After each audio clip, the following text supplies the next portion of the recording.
What's going on, everybody? It's your boy Zoe with Wnba Dfs, here to bring you another WNBA slate breakdown for the 4-game WNBA slate. If you guys are new here and you guys are enjoying this type of content, you're looking for all the WNBA needs, make sure you guys hit that subscribe button so you guys do not miss any other videos that I put up here for the breakdowns or anything else that I do on the channel. And make sure you drop a like if you are truly enjoying this content. It means a lot to me. Thank you guys so much for tuning in and checking this video out.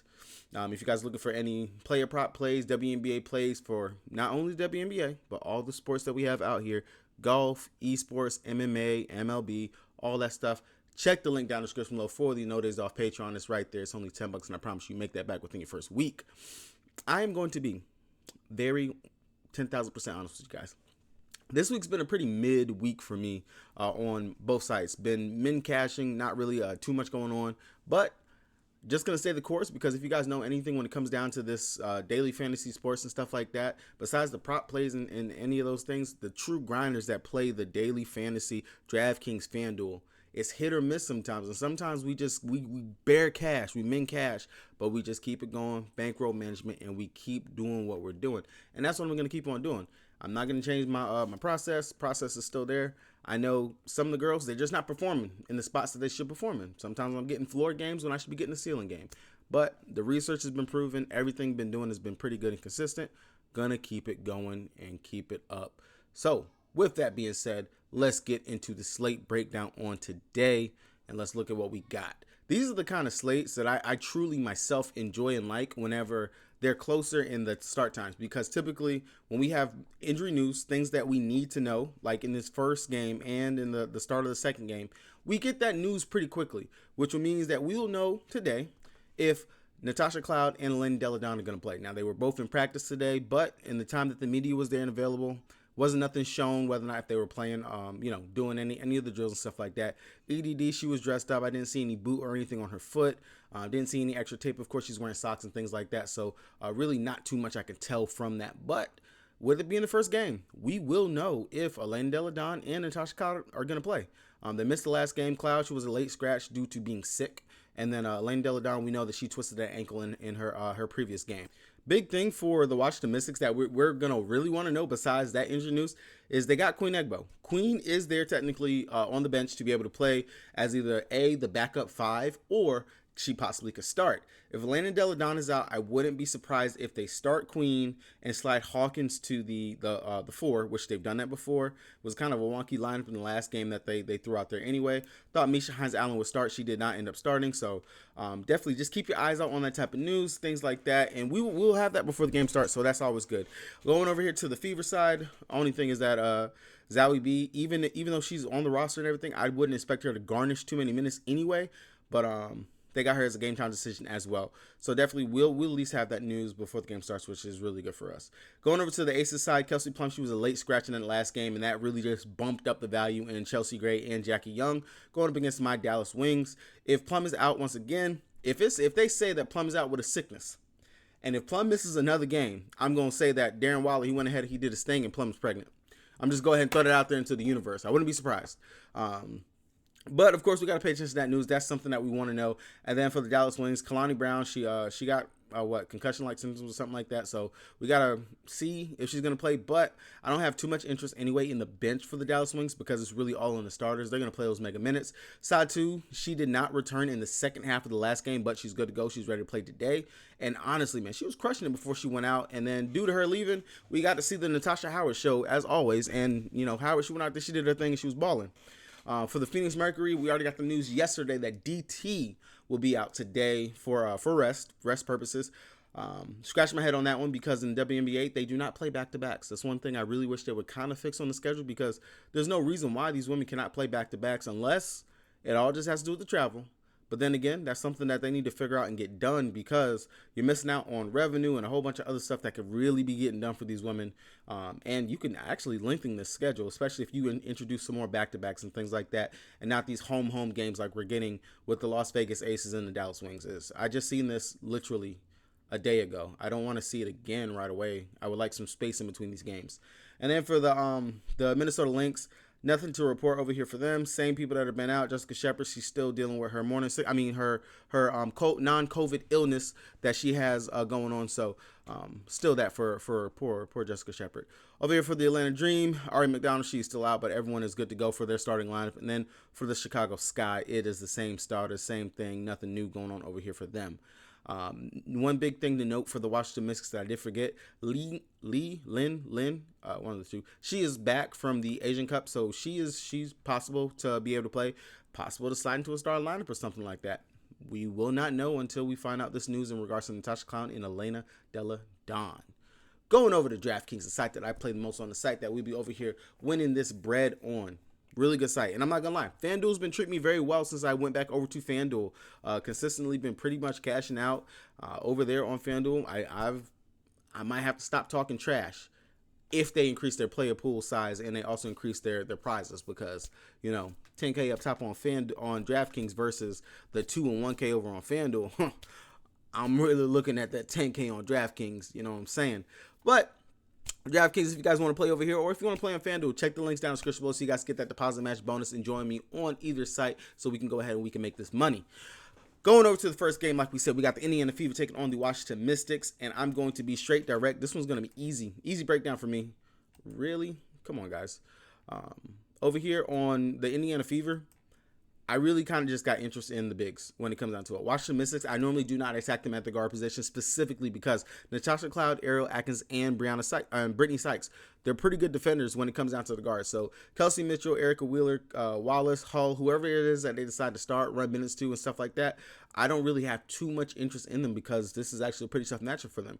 When it comes down to it, Aaliyah Boston, she's not going against Shakira Austin. And even then, in that game that she played going up against Shakira Austin, she smoke checked, did everything in the world that she wanted to do in that game. 30 minutes, she dropped 54.5 fantasy points. This was the beginning of us seeing Aaliyah Boston just truly pop off and come into that stardom that she has and that we know that she could bring. So again, I'm looking at Leah Boston sitting there at 10-3. I like this for her, especially if she's going to get a Hawkins. Hawkins, she can get her in foul trouble. Easy day. Long as Boston is the one getting someone in foul trouble, she's good. She's golden. I like that for her. Misha Allen is not going to be able to keep up with her even if they throw her out there. And then if she gets a girl, Queen Egbo, she practices against her. She should know the moves. She should know what she got to do in order to go ahead and get the best of Queen if Queen is going to be able to start or do anything out there. But Leah Boston is in prime position to be able to go out here and do it. We've seen continuously McCowan in this same spot going up against the Washington Mystics. She went out there, she dropped 30 plus fantasy points. And then Cheyenne Parker, in one of the two games that they played, she went out there and she dropped 43 fantasy points in the spot. So already the history, the matchup, everything that they got going, a little bit of a downgrade at the center position. I do like Aaliyah Boston here. Nalissa Smith, she did not play good in that game. Of course, you're defending Elena Della Don. You're trying to do what you can do out there in this type of spot and position. Playing against the Washington Mystics, she played 32 minutes. 32. And she only put up 11.25 fantasy points. Now, she's come on in her last 5. 4 out of her last 5 games, she has over 30 fantasy points in 4 of them, right? The matchup is not bad, especially if you're getting a hobbled Elena Della Don. I do not hate that for Nalissa Smith because if her shot is falling and going, she definitely will go out there and produce. We know she can snag some rebounds because she'd be snatching them from Boston all the time left and right. If she goes out here and she has a pretty decent game, I do believe that this is a spot in Nalissa Smith. GPP as always. If you're not trying to pay up for Boston or you don't want to get there, you can always go down to Nalissa Smith. They both kind of got the upside in the hand right here in this matchup, and I do like them both. Now, I will not tell you not to play Kelsey Mitchell, Erica Wheeler, or Wallace, or Lexi Hull, but they will all be GPP plays for me. I will not have them as like main staples that I have to get into my lineup, especially last game. Kelsey Mitchell played going up against the Washington Mystics. She went out there and played 31 minutes and only gave us 23.5 fantasy points. Again, a lot of it relies for her on her scoring. If her scoring is not really going and she's not being able to be that main facilitator and playmaker, she's not going out there giving us much. Over her last 5 games, she only has 2 where she's gone over 20 fantasy points. Sitting at 7-7, there's a little bit of better value over here at the guard position versus playing for Kelsey Mitchell in better matchups on today's slate. I don't feel like we have to shove any of the Fever guards into our lineups. All of them more GPP considerations, mainly Boston Smith is who we want to look at in this spot. Going over to the Washington Mystics, like I already said, we have to know the news for Lane Della Don. We have to know the news for Cloud because both of them, they're in decent spots, but specifically Natasha Cloud. If she's good to go, and we'll play the devil's advocate for this one right here. If Elena Deladon is out and Natasha Cloud is good to go, of course I want Natasha Cloud sitting at 8-7, really great price. And we've already seen what she's done in games without Elena Deladon and being able to go out there and pop off because she steps up on the scoring end, and she also is going to go ahead and do the playmaking that she always goes out there and does. So if we get the news that EDD's out, I want Cloud. I want that. Cloud and Sykes, they're all going to be in prime.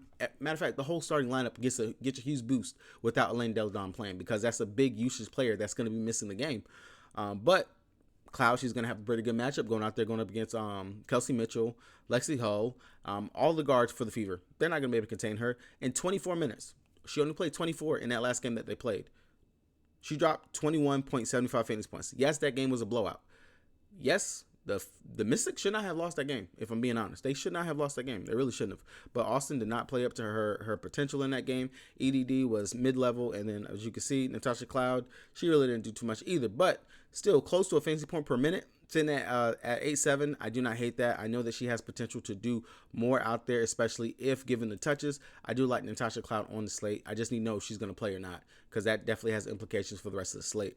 Same thing for Atkins. Atkins, if there's no Elena Deladon, if there's no Cloud, we know Atkins. Last game without both of them, she played 33 minutes and she dropped 33.25 fantasy points. She's going to get a boost because her shot attempts are going to bolster and go up without both of those players out there. She's going to have to take those shots. If she can get the 3-point shot to fall, or better yet, just get to the rim and do what she does, she's going to look good out there, and she's definitely going to put up some numbers.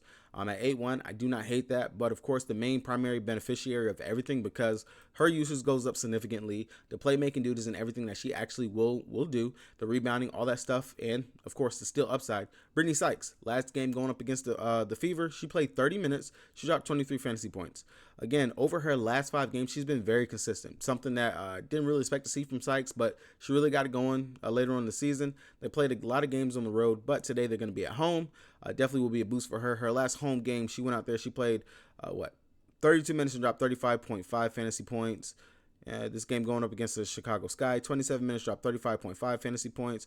19 minutes going up against the Mercury and dropped 36 fantasy points. So I've already said this throughout the season anyway. Sykes does play better at home than what she does on the road, so that's a boost for her as well. Again, if these two players are out, definitely going to be something that we're going to want to monitor and go to as well. If they're in, I really wouldn't mess with Elena Deladon just because it's an ankle injury. I'm not exactly too sure how she's going to do, but Cloud would be my preference from all of the starters if they're both in. Now, of course, like I said, Lee, she is back. They have slid her into a starting lineup, but she's primarily scoring. Sitting at 4-9, I would rather come down here to Wnba if we get word that she will play for today. She joined the Mystics on Thursday, will be available for Friday's game versus the Fever. So really not too much in regards to if she's going to start, she's going to get minutes, stuff like that. But I would imagine she was traded to be your backup center, to actually be able to play some minutes and anchor their defense. Wnba is not a bad player. We've seen it whenever she actually gets minutes and gets some burn. She can go out there and she can do a little something.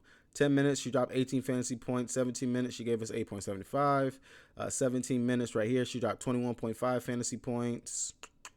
Let's see, 14 minutes, she dropped 27.5 fantasy points. So again, it all just depends on if Queen's going to be able to get the burn and run that she needs to go out there and actually do something. But if she is, then I do like her in this spot right here. Going over to the Atlanta Dream taking on the Chicago Sky. This game right here, we've seen Ryan. She has been honestly playing very well over her last 3 games.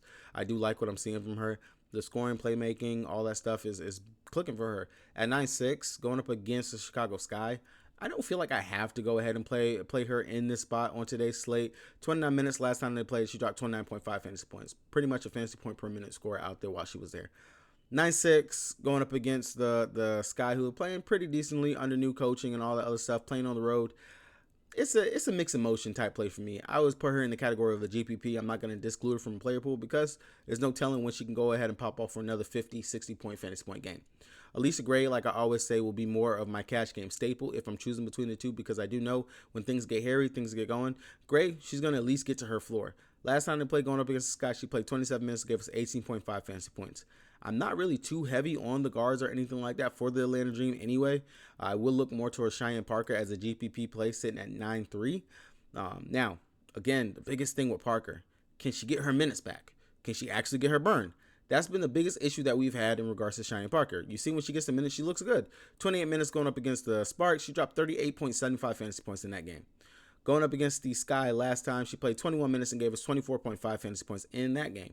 Can they give her minutes? This is technically, quote unquote, a revenge game for her. She played for the Sky. She could go out there. She should literally be able to go out there and actually play very good going up against Elizabeth Williams. She should. There should be no issues, no problems with this matchup right here. We have seen opposing centers anyway have pretty good games in this spot already playing against the Sky anyway.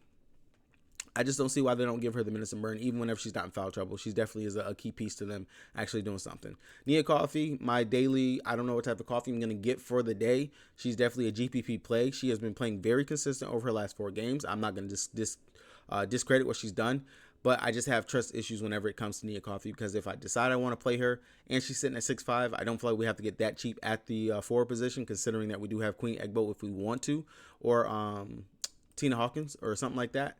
I don't feel like I have to go to Coffee. But coming down, Danielle Robinson, she is still going to be the starter. She is still starting at the 1. As long as she stays out of foul trouble, she puts up at least pretty decent numbers. At 5'4", that's another value play that we have on today's slate. I will consider her. I don't feel like we have to go to her. She did not play in the game going up against the Sky the last time that they played, so this will be the first time she's playing against them for this season. So definitely worth a look if you are considering and possibly looking there on the slate. So it looks like Rupert, she is good to go. So I really don't know exactly how that's going to affect the team. We got to see how that's going to look. Going over to the Chicago Sky. I think that it is crazy that Courtney freaking Williams is sitting at 10-1. Matter of fact, is Courtney Williams the highest price guard on today's slate? Courtney Williams is 10-1, 200 more than Enrique. More than Chelsea Gray, Jackie Young, Rainey. I cannot believe that Courtney Williams is legit the highest price guard on today's slate. Yes. Hey, give her a round of applause. She has had 3 games with over 40 fantasy points. She's scoring at a pretty high clip. She's playmaking. She's dishing dimes, rebounding, all that good stuff. Now, can she keep it going? Of course, that's the big question. But just like I always say when it comes down to Breanna Stewart, which I owe a very deep and sincere apology to Breanna Stewart. You went out there and you showed me that you can drop 70 plus when you're priced up there at 13K. I'm sorry. You did that. I give you that. But I will still refuse to pay 13K for you. I will. Come back down into the lower 12K range and I might go ahead and consider playing you into my main line. But if I don't have to feel like I have to get up to you, I'm not playing you still. Same thing for Courtney Williams. Sitting at 10-1, I don't feel like we have to go here to Courtney Williams when we have Alana Smith, Marbury, Copper, who are still waiting to actually have some pretty decent games, go ahead and pop off. Now, maybe this might be due to the new coaching change, something like that. I'm not too sure what it is. But Courtney Williams, I just cannot fathom the thought of actually playing 10-1 when I have Chelsea Gray, Jackie Young in better spots and who can put up just as high of a number right here. And it's a really good matchup. Natasha Cloud, who's in a really great matchup as well herself. Brittany Sykes, she's in a decent matchup. I got Mariah Jefferson, Sophie Cunningham, Diamond Miller, Lindsay Allen, all these other guard players. I don't feel like you have to pay up for Courtney Williams. She's not a Jewel Lloyd. She's not an Enrique. She's not none of these players like that. She can definitely cool off at any point in time. And of course, yes, in this game where she dropped 48 fantasy points, she did that mainly because she scored 28 points. 28. These other games where she popped off, she dropped 21 in this one. And then this one right here, she had a a triple-double because she was able to snag 11 rebounds and 13 assists playing up against the daggone Sparks. Last time when she played going up against the Atlanta Dream, 28 minutes, she gave us 25 fantasy points. Yes, possible she can go out here and give us a fantasy point per minute, but where's the value? She has to score another 40 to 50 fantasy point game right here in the spot. There's value on the slate where other players can actually do that. I don't feel like we have to go there. I will say, Elena Smith, though, it's been a little minute since she's given me that 40-point game, and today she's in the spot where she can. Last time going up against the Dream, she didn't do too hot. She played 21 minutes, gave us 14.5 fantasy points. She's at least getting somewhat decent minutes out there whenever the game is within grasp. She's not fouling too much. She's out there. She's still getting her blocks. She's getting her steals. She did not score in this last game that they played going up against the Fever. Went 0 of 4. Horrible shooting night. Didn't do anything at all. But we do know she's a pretty consistent scorer. She's going to get her touches. She's going to be able to do her thing. This is also a factor of why we just seen Courtney Williams pop off. But we just seen De'Erica Hamby in this exact same spot going up against the Dream, having a pretty decent game. We've seen Elena Deladon, Brianna Stewart. We've seen Natasha Howard, Nalissa Smith, Alyssa Thomas. All of these players have already shown that the power forwards can actually put up some pretty decent numbers going up against the Dream. And that's why I will have some interest in Elena Smith. Now, Copper, I got to see her back engaged before I actually want to roster her again. She's had way too many games where she's not even giving anything. She's not doing too much out there. Yes, this matchup going up against the Dream, she's going to be really focused more on the defensive end. 28 minutes, she dropped 16 fantasy points. She's going to be trying to slow Rainey down. That's pretty much going to be Copper's job out there. As long as she stays engaged on it, she might be able to do it. Marbury playing at home. I always like going to Marbury when she is at home because we know if the threes are falling, she's definitely shot calling. So I do like looking at her on today's slate, sitting at 9K. I don't hate that price if we want to come down from some of the upper guards. So if I got to choose between the guards over here for the Sky, it'll be Miriam Marbury over Courtney Williams. Courtney Williams will be a GPP play, but I am not making her anything into like a cash or something like that. I just can't. I can't. At 10-1, that's just way too much. Way too much. Dana Evans is finally falling back down into the price range that I like her personally to be at. Now, just need that shot to fall and definitely the correct matchup for her to be able to pop off and do a thing out there for us. Playing against the Dream last time, she played 28 minutes and she got 21 fantasy points. Right now, I don't feel like this is a spot that we have to get down to her. I don't think that the value is there necessarily for us to go down that far. Definitely not a need. Everyone else out here, Elizabeth Williams, I'm not too sure if I like this matchup for her. I know the last two games, she definitely did her thing, going up against the Sparks and then going up against Fever. So I'm going to do a little bit more digging on that one before I actually commit to Elizabeth Williams. If you guys want to see my player pool and exactly who I'm on, I'm literally giving you exactly who I am focused on for my player pool, who I will be putting into my GPP lines, especially whenever I multi-enter stuff like that. All of that. I give all of that out along with my core plays, my player props that I'm playing on. Right there, down below. In the description, that link for the No Days Off Patreon, it's all right there. $10, I promise you make that back. All right, going over to Las Vegas Aces, taking on Dallas Wings, who we just seen not too long ago.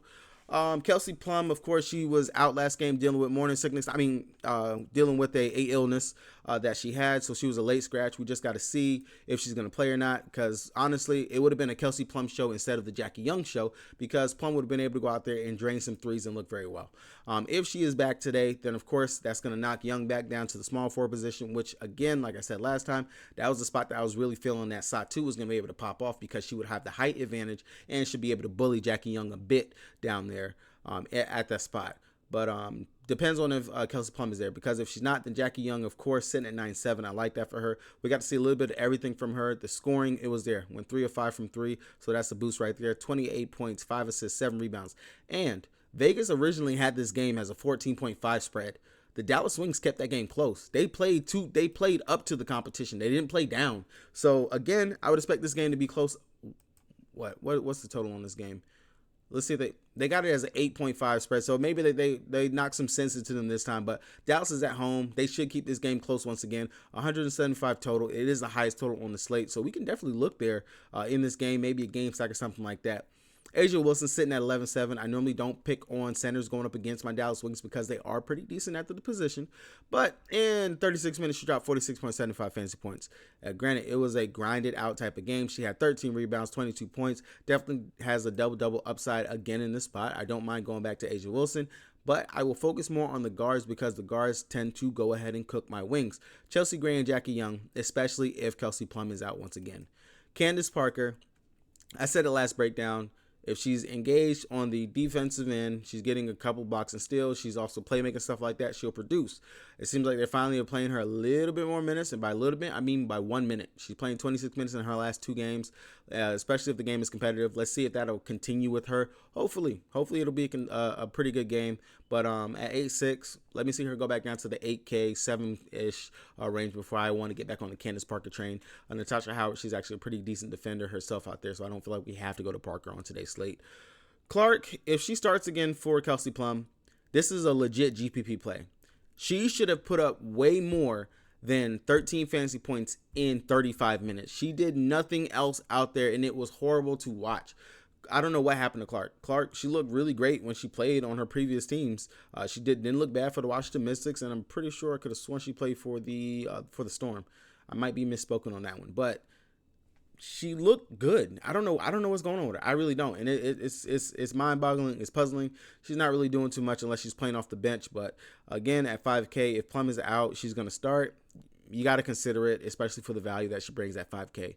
Will definitely be someone I look at. Everyone else down here, of course, the blowout queens, they normally do not see the court unless the game is out of hand.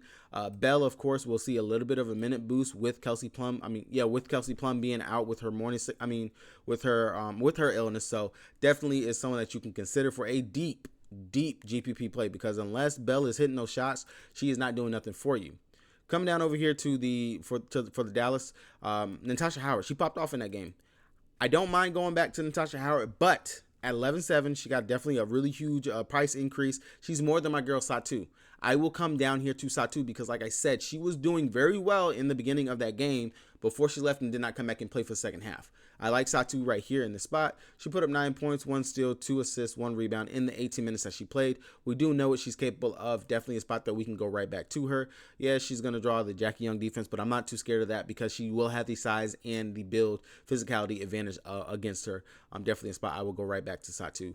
Arike is a GPP play. I don't normally pick guards going up against the Aces because they are actually pretty decent defenders. Last game, let's look at Arike's full. I don't know what's going on with my Google today, man. Let's look at Arike's full game log going up against the Aces. So in her career, she's not bad. She did really well in the last season going up against them, but sitting at 9.9, I would rather pay down for the value that we get for the Aces here versus Arike.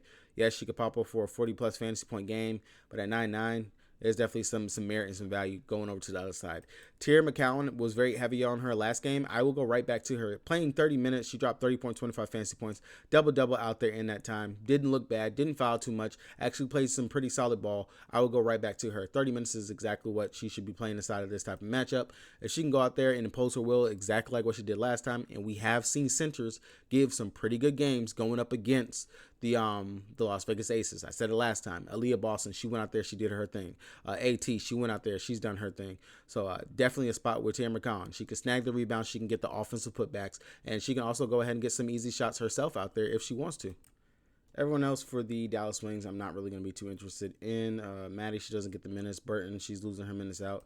Odysseus, she played 13 minutes in the last game, gave us 3.25 fantasy points. Her being back, I thought she might get a little bit better burn and run, but she hasn't really done too much with her time and minutes out there, so that's pretty hit or miss. Crystal Dangerfield, bright spot. She played 34 minutes and dropped 21.75 fantasy points. So if you don't want to pay up for Rika and you want to come down, maybe get some value, I can see Dangerfield as a GPP play, but not something that you have to necessarily get down and go to on today's slate. And then everyone else, if in fact Kalani Brown will miss, we might see Courier get some more minutes, but maybe they might just extend the leash on McCowan. I don't think that she would be able to get too much minutes, but I would definitely think McCowan would get a extend on her leash if Kalani Brown is in fact going to be out. She played 15 minutes in the last game, and that's kind of roughly around what she's playing a game. So some minutes to go around. Some minutes. Well, no, correction. She didn't play in the last game going up against the Aces. So it all depends. It all depends. It all depends. Definitely just keep an eye out on that one. All right, last game on the slate, going now over here to the PHX Mercury team on the Minnesota Lynx, which this game I'm surprised does not have the highest total on the slate. It is the third highest total, sitting at a 162 with a 5-point spread, of course, in favor of the Minnesota Lynx. Like we talked about earlier, we already know that the PHX Mercury are going to be without Diana Taurasi. She's out today due to rest. Why she needs rest, I don't know. She's not going to play. That's going to be more minutes for Sutton. Sutton should be thrusted into the starting lineup, depending on how they decide they want to go out here and do this lineup. That's what it's all going to depend on, because we could see Sutton slid into the starting lineup. We could see Wnba starting to the lineup. Even though Onion, she's not even in the starting lineup, she still plays practically almost starter minutes. She's getting 20+ minutes a game and looks really good out there in the minutes and time that she's playing. She looks, honestly, really good in the time that she's playing out there. At 7.6, I don't hate that for her. I don't love it. Last time going up against them, she played 20 minutes and gave us 18.75 fantasy points. So she didn't do bad in her run.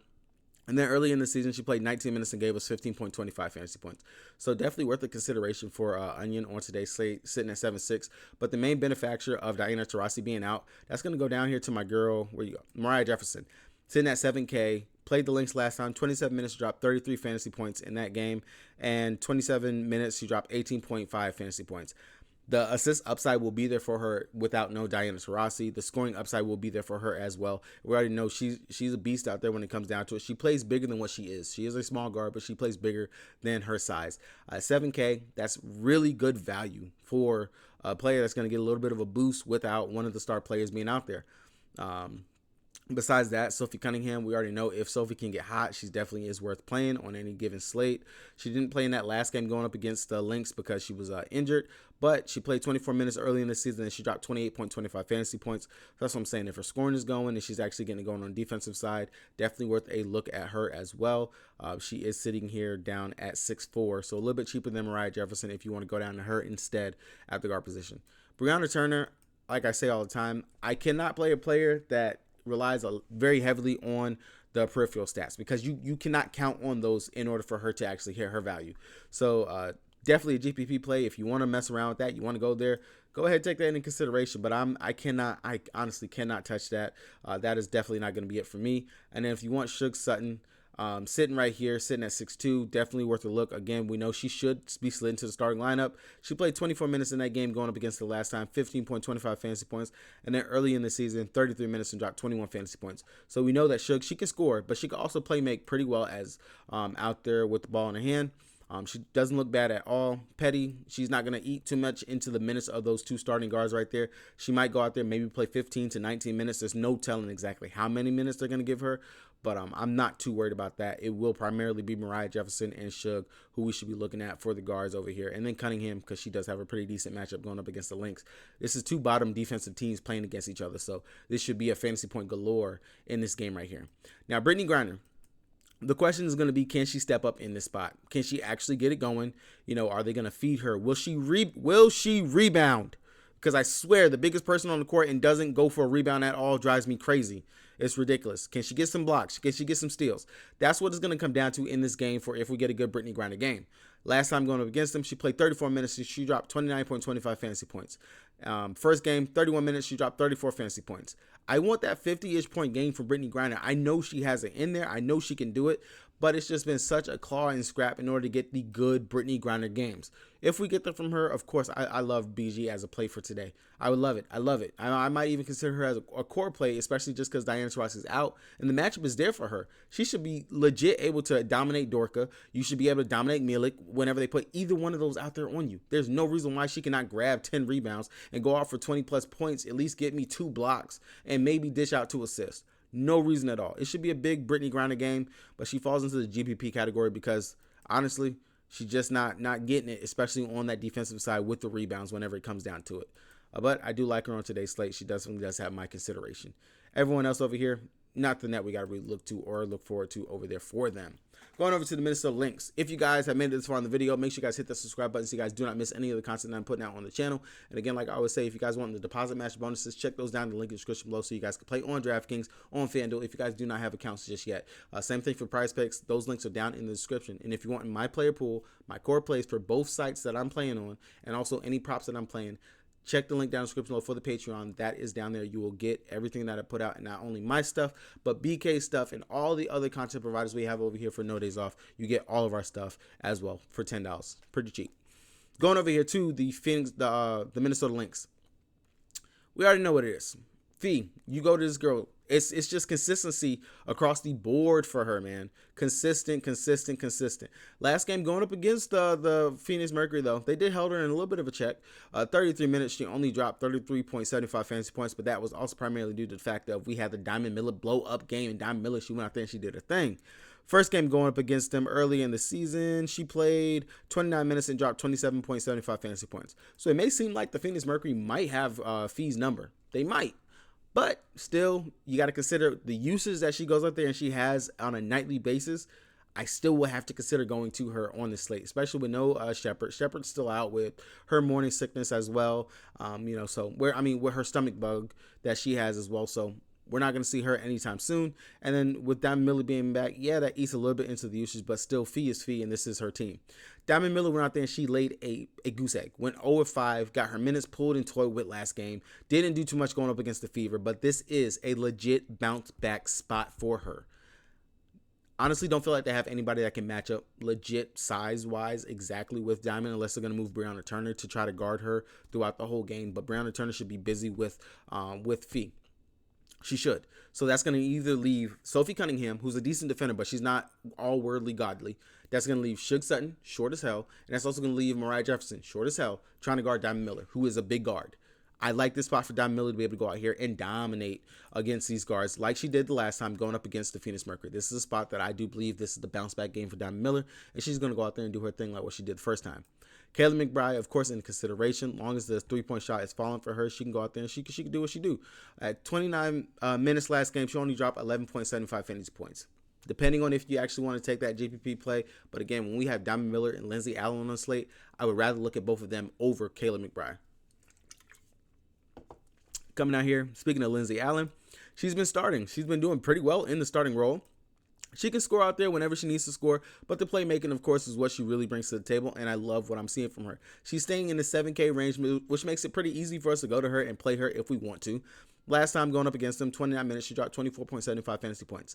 I'm not hating on that. She is legit very consistent, and if you can't play up for Diamond Miller, if you're worried about another floor game from Diamond, Lindsay Allen will be the safer of the two if you're looking at that play. I do not hate that. Plus, a little bit more of a value if you're looking at paying up for a different forward or something like that on the slate. I would definitely go with Lindsay Allen. Definitely be my play between the two. Dorka, this is going to be a spot where she should struggle going up against Brittany Griner. In 30 minutes, she dropped 24 fantasy points in that game. 6 points, 3 steals, 1 block, 2 assists, 6 rebounds. I'm not going to mess with that sitting at 7-4. I don't feel like I have to go down to Dorka today, so I'm not going to be in my consideration. And then everyone else, hit or miss in regards to what they're going to give for all GPP plays, not anyone that I'm specifically looking at or do I want to target on today's slate.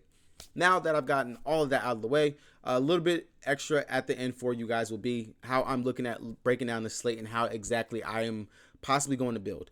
First things first that I need to know, these are going to be my checkpoints for tonight's slate. One, I need to know the injury news in the Elena Delle Donne and Natasha Cloud because I do have Natasha Cloud kind of circled on my player pool as a player that I really do want to focus on if she's going to play. If she's in, I'm leaning heavy as playing her as one of my guards. Same thing for the Las Vegas Aces. I have to know if Kelsey Plum is going to play because if Kelsey Plum is out, that's going to boost the stock for both Chelsea Gray and for Jackie Young. I'll be looking at both of those two players if we get that news. Now, if they're everyone's in, nothing to worry about with any of those things. I still like Cloud. She still is someone I would consider on today's slate, but I don't feel like she becomes a necessity that I have to play, but will definitely make it to my pool. I do like some of the guards for the Chicago game. Courtney Williams is not one that I'd be going to. I do like Copper for GPP for sure. And then Maria Marbury playing at home. If I land on her, if she fits, I do like that. I will give you my one lock for today's slate. I am eyeing very heavily on Mariah Jefferson because she is value. Sitting at that 7K price range in that game, going up against the Minnesota Lynx, who she just had a very good game against. There is no Diana Taurasi. The upside should be there for her. She's kind of making her way into my lines as I was playing around making some prelim builds. But I do like her. Same thing with Brittany Griner. I know I talked a lot of shit on her, but at the same time, I gave her praises. And it's definitely someone I would consider, especially because the usage should go to her as well because she is a primary scorer for them. I do like it, and the matchup is there technically for her to pop off in the spot. McCowan, I feel like she's definitely a very nice core-ish piece that we can go to, mid-tier level forward that we can play on today's slate because I don't feel like we have to pay up for 3 big spend forwards. There is some value on today's slate at the forward position between her, Wnba, who should still get some minutes and things like that. Definitely something worth considering. Yeah. So that's really kind of primarily exactly how I'm already looking at attacking the slate, some of the things that I'm considering and what I'm looking at. Hopefully I can do more of these at the end of my breakdowns to give you guys an idea, general idea of the things that I'm looking for, what I am waiting on, and everything for today's slate. With that being said, if you guys got anything else you guys want to talk to me, you guys, need anything, talk to me down in the comment section, hit me up inside the Discord, talk to me wherever it is that you guys need something, and hopefully I see you guys in the green. Check back later for anything on the community tab. Make sure you're subscribed so you guys see that. It's your boy Zoe. I'm out.